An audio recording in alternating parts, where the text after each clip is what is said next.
17 years के बाद अब क्रिएटर्स को कहीं ना कहीं लगने लगा है कि शो का डाउनफॉल अब अपने अंतिम सीमा पर पहुंच चुका है। ओजी आर्क्स को वापस लाकर भी टीआरपी नहीं बढ़ रही है, तो अब क्या किया जाए। तभी इनको समझ आया कि बाकी कैरेक्टर्स को तो टीएमकेओसी ने फेमस किया है, बट जिसने खुद टीएमकेओसी को फेमस किया है वो है अपना लॉर्ड जेठालाल एंड गड़ा फैमिली।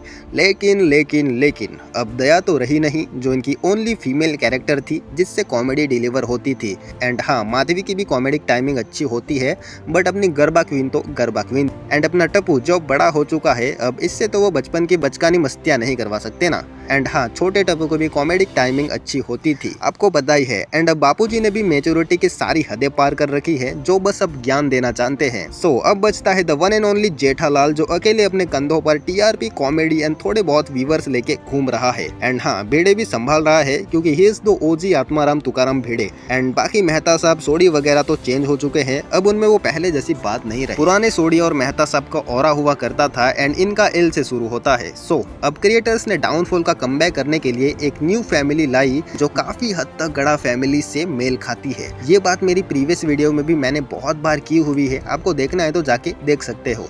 और उन वीडियोस पे एक कमेंट आया था कि जो टीएमकेओसी की बुक या नॉवेल थी दुनिया ने ऊंधा चश्मा, उसमें जेठालाल की सारी की दुकान थी। एंड ये बात सच है, बट क्रिएटर्स ने जो सोचा था वो कतई नहीं हो रहा। भाई क्या लगा तुमको 17 ईयर्स के बाद तुम शो में एक न्यू परमानेंट फैमिली ऐड करोगे तो क्या फैंस उसे खुशी खुशी एक्सेप्ट कर लेंगे? बिल्कुल नहीं। इनफैक्ट उन न्यू कैरेक्टर्स को बेवजह हेट मिल रहा है, क्योंकि वैसे भी कैरेक्टर्स बार बार चेंज होने के वजह से फैंस पहले से ही डिसअपॉइंटेड है, ऊपर से ये बकलोली भाई। एंड हाँ, मेजोरिटी ऑडियंस से तुम पूछोगे तो उनका रिप्लाई होगा कि उन्हें नई फैमिली नहीं देखनी। ये बात मैंने प्रीवियस वीडियो में भी कही थी, जिससे कुछ लोग ऑफेंड हो गए थे, वो लोग जिन लोगों को न्यू फैमिली देखना है। I don't know why and किस लिए, बट खैर, बाघा जैसे कहता है कि जैसी जिसकी सोच तो जैसी जिसकी सोच, सबका पॉइंट ऑफ व्यू, ह्यूमर, पसंद ना पसंद सेम नहीं होती। जैसे कि माही बर्नवाल इन 1 आवर, जिनका कहना है कि चाहिए न्यू फैमिली, मेरे घर आना इलाज कराने। लाइक इनके तरह ही ऋतिक एंड पुष्पा देवी I9E6P जो बोलती है मुझे तो चाहिए थी अपने दिमाग का इलाज कराओ।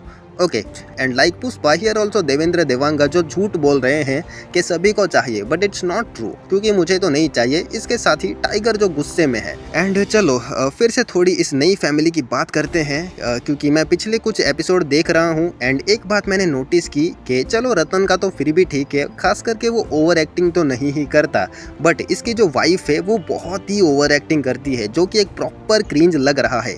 एंड हाँ, एक और थी जो ओवर एक्टिंग करती थी, बट उनकी टाइमिंग, एक्सप्रेशन। एंड पता है, जब दया भाभी को मैं रियल में सुनता हूँ, आई मीन इन रियलिटी, तो उनकी रियल आवाज सुन के थोड़ा सा अजीब लगता है मुझे, क्योंकि दिशा वकानी इस कदर उस कैरेक्टर में समा चुकी थी कि वो ओवर एक्टिंग भी करे तो फनी लगता है। एंड ये रतन की वाइफ जिसे दया 2.0 बनाने की कोशिश की जा रही है, ये टोटली क्रिंज लग रहा है यार। सच में क्या हुआ करता था ये शो और क्या हो गया है। और अगर तुम में से भी कोई है जिसे लगता है कि न्यू फैमिली से किसी को दिक्कत नहीं है, बस मैं अकेला वीडियो बनाने के लिए हेट फैला रहा हूँ, तो चलो तुमको एक इंस्टेंट प्रूफ देता हूँ। ये देखो, ये उनका ऑफिशियल चैनल है, जहाँ कमेंट्स में न्यू फैमिली के लिए रिस्पॉन्स देखो। एंड ये उनके ऑफिशियल चैनल पे है। भाई तुमको मुश्किल से कोई पॉजिटिव कमेंट मिलेगा, लाइक तुम खुद ही देखो, ठीक है? मैं कुछ नहीं बोल रहा, तुम खुद देखो। एंड ये बस यूट्यूब के कमेंट है, मैं चाहूँ तो इंस्टाग्राम के कमेंट भी दिखा सकता हूँ, बट इंस्टा की पब्लिक बहुत डार्क होती है, इफ वो यहाँ दिखाया तो वीडियो ही उड़ जाएगा। सो 100 बात की 1000 बात, मेजोरिटी ऑडियंस चाहती थी कि कोई भी न्यू फैमिली नहीं आए। एंड हाँ, अगर एक पॉसिबिलिटी की बात करें तो मे भी फैंस न्यू परमानेंट मेंबर को खुशी खुशी एक्सेप्ट कर लेते, जैसे कि पोपटलाल की वाइफ।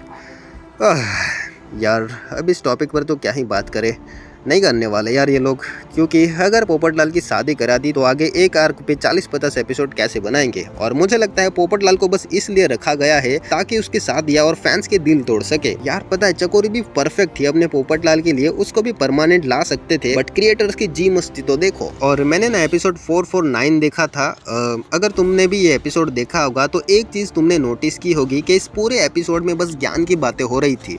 एंड लिटरली ये सारे लोग पूरे 10 मिनट तक बस लेसन ही दे रहे थे कि ये मत करो, ये करो, ये अच्छी बात है, ये बुरी बात है। एंड शायद इस पूरे एपिसोड में बस ज्ञान की बातें ही चल रही थी। मैंने आगे नहीं देखा एंड मुझे देखना भी नहीं है ब्रो। आई मीन ये कॉमेडी शो है जिसमें अब कॉमेडी का सी भी नहीं रहा। एंड हाँ, ये सब बातें भी अच्छी है, दिखानी चाहिए, बट ऐसा भी नहीं कि तुम पूरा एपिसोड ही निकाल दो ज्ञान में। एंड हाँ, ओल्ड एपिसोड में भी लेसन्स होते थे, बट स्पेसिफिक मोमेंट्स के लिए पूरा का पूरा एपिसोड नहीं होता था। एंड उस स्पेसिफिक टाइम में भी कॉमेडी कहीं ना कहीं डाली ही होती थी, ठीक है? बट लिटरली एपिसोड 4499 देख देख के मैं शॉक सा हो गया था कि क्या चल रहा है ये। भाई ये जो रिसेंट में डाउनफॉल और हेट मिल रहा है ना इनको, ट्रस्ट में ये डिजर्व करते हैं, क्योंकि इन्होंने जो ओल्ड टीएमके की लेगेसी थी वो अब कहीं ना कहीं खराब की है और कर रहे हैं और आगे भी करेंगे। बट हाँ, अगला एपिसोड मैंने देखा तो कहीं ना कहीं जेठिया ने थोड़ा बहुत संभाल ही लिया था। मीन्स कुछ मोमेंट्स थे स्पेशली जेठालाल की तरफ से जहाँ तुमको एक्चुअली कुछ सीन्स फनी लग सकते हैं।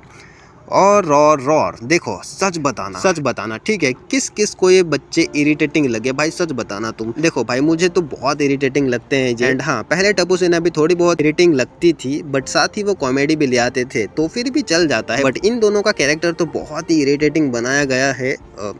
ठीक है, बनाया गया है। मैं स्पेशली इन दो बच्चों को हेट नहीं करता, बट इनका जो कैरेक्टर्स लिखा गया है उनको बोल रहा हूँ कि नहीं अच्छा लग रहा यार। अब देखो भाई ये नए आए हैं और एक जिद पकड़ के बैठ गए। भाई अभी इनका अच्छे से कैरेक्टर बिल्ड तो करो, ये तो डायरेक्ट इनको हाईलाइट कर रहे हैं, फिर भाई नहीं पसंद आएगा ना फैंस को। और भाई शो के पूरे 4500 एपिसोड पूरे हो गए हैं एंड आई थिंक शो आगे 10,000 एपिसोड तक जाने वाला है। तो खैर इनका तो अब कुछ नहीं किया जा सकता, बट आप मेरा चैनल सब्सक्राइब कर सकते हो अगर आपको मेरी बातें सही लगती हो तो, वरना जबरदस्ती करने वाला मैं कौन होता हूँ। एंड हाँ, लाइक भी कर देना एंड अपने थॉट्स विचार कमेंट में जरूर बताना। तब तक के लिए मिलते हैं कभी। Thanks for watching.